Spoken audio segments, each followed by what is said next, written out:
Alors, ce qui est normal dans son travail, bah, c'est déjà, par exemple, le manque de confiance en soi, surtout que le corps, comme je l'ai dit tout à l'heure, se transforme. L'adolescent ne maîtrise plus l'image qu'il donne aux autres.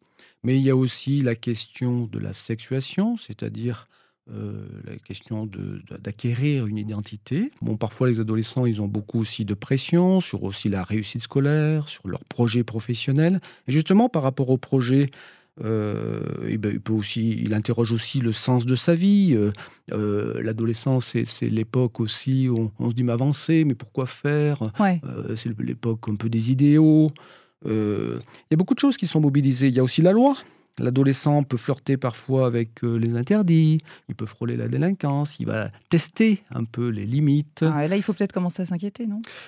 Ouais, oui, voilà. Après Ah, bon, ça dépend, il y a oui, des ça dépend parce qu'il ça a il dépend a quoi, disons qu'il y a un alors? besoin nécessaire de tester les limites, dans la famille, parfois sur l'extérieur. Mmh. Mais après effectivement, si ça prend des proportions, trop importantes, il va falloir s'inquiéter. Alors justement, on s'inquiète quand? Alors quand faut-il s'inquiéter? Bah, je vais vous faire une réponse, simple, lorsque les problèmes sont trop importants ou quand ils durent trop longtemps. Par exemple, si, l'adolescent est dans un repli massif, s'il n'a pas de vie affective, s'il va abandonner ses études, s'il est triste, en continu, Mmh. qu'il a une absence de projet, tout cela, ça doit inquiéter, hein, quand on perçoit Mmh. un malaise, qui est assez massif. Ça ressemble à ce que vous décrivez, ça ressemble à une forme de dépression? Oui, voilà, oui, ça peut être une C'est fréquent chez dépression. les adolescents?